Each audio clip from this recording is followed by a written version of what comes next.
Hi எல்லோருக்கும் வணக்கம். Welcome to Vijith view. So Bigg Boss season 8 Tamil. So இந்த வீடியோவில் நம்ம இந்த வாரம் நாமினேஷன் லிஸ்ட் வந்து பார்த்தீங்கன்னா 13 பேர் கொண்ட நபர்கள் அப்படிங்கிறது உறுதியாயிடுச்சு.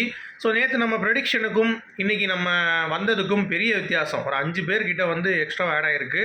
ஸோ நேற்று நான் வந்து 11லேருந்து 13 பேர் சொன்னேன், அது கரெக்டாக வந்துருச்சு. ஆனால் அதுக்கு மேலே வேறு லெவலில் நம்ம எதிர்பார்க்காத பேர்கள்லாம் வந்து உள்ளே இருக்குது. ஸோ என்ன அப்படிங்கிறத பற்றி பார்ப்போம்.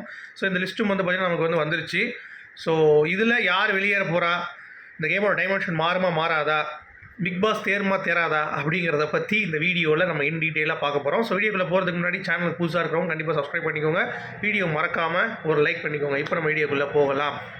ஸோ இந்த வாரம் ஓப்பன் நாமினேஷன் கண்டிப்பாக இருக்காது, க்ளோஸ் நாமினேஷனுக்குள்ளே வந்து நீங்கள் பண்ண வேண்டி இருக்கும் அப்படின்ற மாதிரி தான் சொல்லுவாங்க. ஏன்னா வைல்டு கார்டுக்கு இது முதல் நாமினேஷன், அவங்க வந்து உள்ளே வரப்போகிறாங்க நாமினேஷன்ஸ்குள்ளே. அப்படிங்கிறதுனால எல்லோரும் வந்து வைல்டு கார்டு டார்கெட் இருக்கும் அப்படிங்கிறது எதிர்பார்த்தோம். ஆனால் வைல்டு கார்டில் இருந்தும் மிஸ் ஆகிறது ஆயிருக்காங்க அப்படிங்கிறது பார்க்க முடியுது. அதாவது வைல்டு கார்டிலேருந்து பார்த்தீங்கன்னா உள்ளே வந்திருக்கக்கூடிய நபர்கள், ராணவ் வந்திருக்காரு, சிவகுமார் வந்திருக்காரு. அதே மாதிரி பெண்களில் மஞ்சரி வந்திருக்காங்க, ரியா வந்திருக்காங்க, வர்ஷினி வந்திருக்காங்க, 3 பேர் வந்திருக்காங்க. ஆண்களில் ரயான் நம்ம எதிர்பார்த்தோம், ஆனால் ரயான் வந்து வரல. ஸோ எல்லாமே வந்து கேர்ள்ஸ்குள்ளே ஒரு நல்ல ஒரு வைப் இருக்கிறதுனால அவனை வந்து யார் நாமினேட் பண்ணல போல தெரியுது. மற்றபடி முத்துக்குமரனும் வந்து மிஸ் ஆகிருக்குது, கொஞ்சம் அபூர்வமாக இருக்குது. ஜாக்லின் தான் எல்லா வாரமும் வந்து நாமினேட் ஆகிறது இந்த வீட்டில் அப்படிங்கிறது ஜாக்லின் தான் அப்படிங்கிறது பார்க்க முடியுது. சரி, பாய்ஸில் யாரெல்லாம் இருக்காங்கன்னு பார்த்தீங்கன்னா தீபக்கு அந்த குண்டு மேட்ரு, ஸோ ஸ்ட்ரைட்டாக வந்துட்டார். டைரக்ட் நாமினேஷன்ஸில் யாரை போட்டாங்க அப்படிங்கிறது தெரில.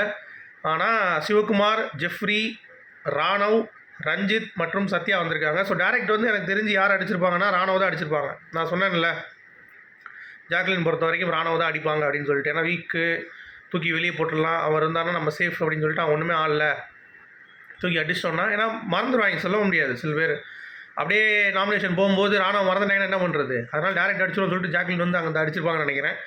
இந்த சைடு வந்து பார்த்தீங்க அப்படின்னா நம்ம ராணுவ போனார்ல, அவர் யார் அடிச்சிருப்பாரு பார்த்தீங்கன்னா வர்ஷினி தான். ஏன்னா அப்போ தானே அவருக்கு போட்டி வரும் அப்படின்ற மாதிரி அவர் வந்து அடிச்சிருப்பாரு.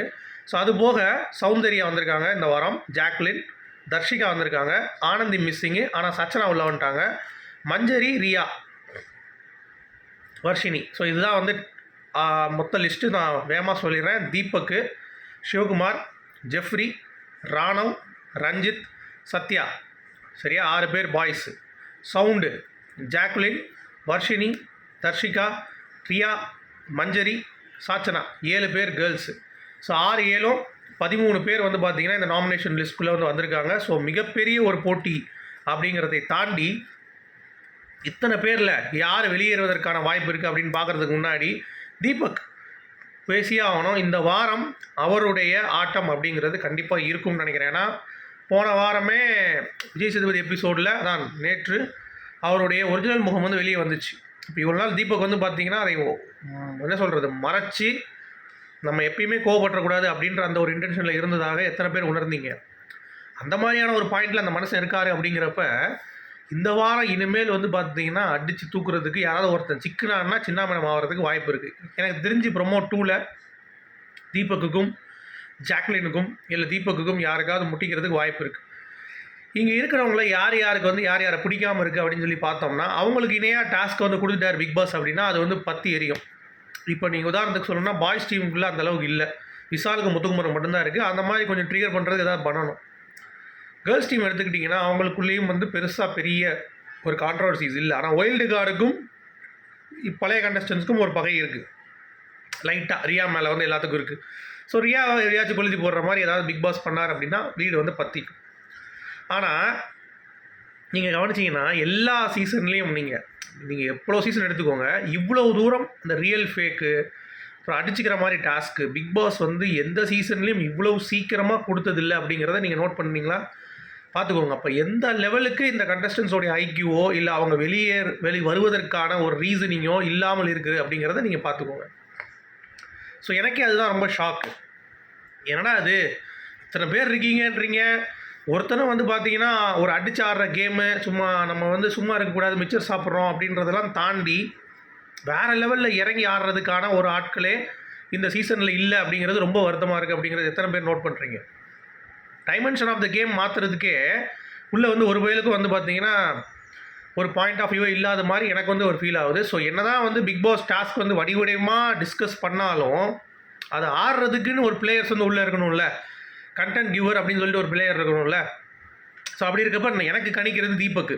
சிவகுமார் இந்த வாரம் நாமினேஷனில் இருக்கிறதுனால சிவகுமாருக்கு பிக் பாஸ் வந்து கேம் நல்லாவே தெரியும். ஸோ அவர் வந்து உள்ளே ஏதாவது ஒரு கண்டென்ட் க்ரியேட் பண்ணுறதுக்கு ஒரு வாய்ப்பு இருக்குது.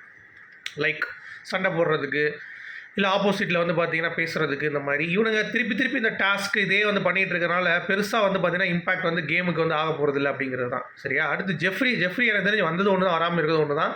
ரொம்ப சேஃப் கேம் ஆடுறாப்புல. ஸோ ஆடாமே இருக்கலாம் அப்படின்ற மாதிரி தான் எனக்கு ஒரு ஃபீல் ஆகுது. நீங்கள் ராணுவ எடுத்துக்கோங்க. ராணுவ வந்து வந்திருக்காருல. ஸோ ராணுவுக்கு வந்து சும்மாவே எவனுமே வந்து அவருக்கான ஒரு கிரெடிட் வந்து கொடுக்க மாட்டான். அந்த பையன் ரொம்ப பாவம், போட்டு அடிக்கிறானுங்க. ஆனாலும் அவனுக்கு சொரணை வந்து பேசவும் மாட்டான், அப்படியே அமைதியாக இருக்கான். ஸோ மேபி அவன் வந்து பார்த்தீங்கன்னா ஒரு வாரம் கேம் அப்சர்வ் பண்ணியிருந்தா கூட இந்த வாரம் அவன் வந்து பயங்கரமான ஒரு மனநிலையில் எப்படியாச்சும் பேசணும் அப்படின்ற மாதிரி ஓப்பன் அப் ஆகிறான் அப்படின்னா கண்டிப்பாக ராணுவ வந்து வர்றதுக்கான வாய்ப்பு இருக்குது. ஏன்னா நாமினேஷன்ஸ்குள்ளே வர்றவங்க பஸ்ட் அவுட் ஆனால் தான் கேம் வந்து ரொம்ப இன்ட்ரெஸ்டிங்காக இருக்கும். நாமினேஷன் வராதவங்க வந்து பார்த்தீங்கன்னா சேஃப் கேம் ஆடிட்டு போயிடுவாங்க. சரி எதுக்கு நம்ம ஆடிட்டு அப்படின்ற மாதிரி அந்த ஒரு மனநிலை போயிடும். ஸோ அதனால் மேபி ராணுவ. அதே மாதிரி ரஞ்சித் இந்த வாரம் நாமினேஷன்ஸ்குள்ளே வந்திருக்காரு. ஸோ ரஞ்சித் வந்து பார்த்தீங்கன்னா ஆரி பிரதர் வந்து 36வது நாள் வந்து பொங்கி எழுந்தார். ஸோ இன்றைக்கி 36. ஸோ ரஞ்சித் பிரதரும் வந்து பார்த்தீங்கன்னா அவருடைய பாயிண்ட்ஸ் எடுத்து வைக்கிறதில்ல, இல்லை வந்து கருத்து சொல்கிறதில்ல, ஏதாவது வந்து இருக்குமா அப்படிங்கிறத பொறுத்து இருந்து பார்க்கணும் ரஞ்சித் அவர்களுடைய கேம். ஏன்னா 6 தான் இந்த வாரம் டைட்டில் வின்னர் அப்படிங்கிறதுனால மேபி 6ல் ரஞ்சித் இருக்கார், ராணுவ இருக்கார், உள்ள ரியாவும் இருக்காங்க. ஸோ இந்த 3 பேருடைய கேம் வந்து இந்த வாரம் மாறுமா? ஏன்னா இந்த வாரத்துலேருந்து பீக் எடுத்தால் தான் அப்படியே சரசரன்னு ஏறும்.